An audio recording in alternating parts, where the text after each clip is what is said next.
you become a Zen Buddhist monk? What was your journey like that brought you to there? Well, it there's many ways to respond to that question. And one is, as a young boy, I used to go to my grandfather's house and he would save these National Geographics for me. And we would look at them on his white shag carpet and lay down. And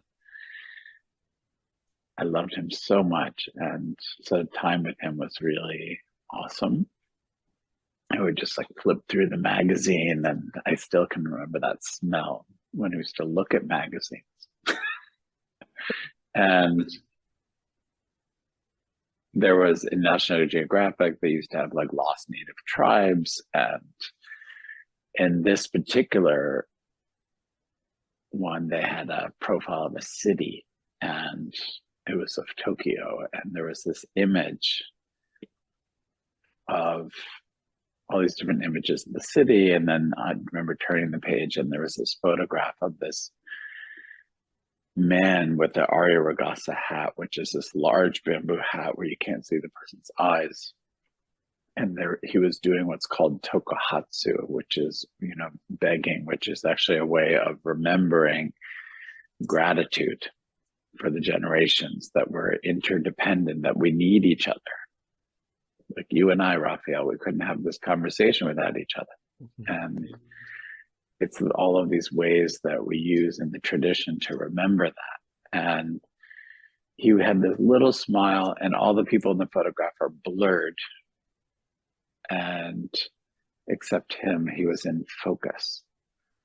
And I remember feeling this deep draw to this image of this man, of another way of being.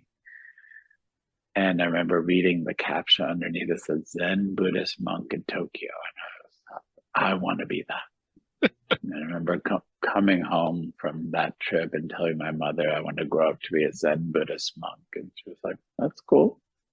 But there was really something to that stillness in the midst of things that really continues to inspire me to really have a strong and deep base that is flexible and engaged in the world,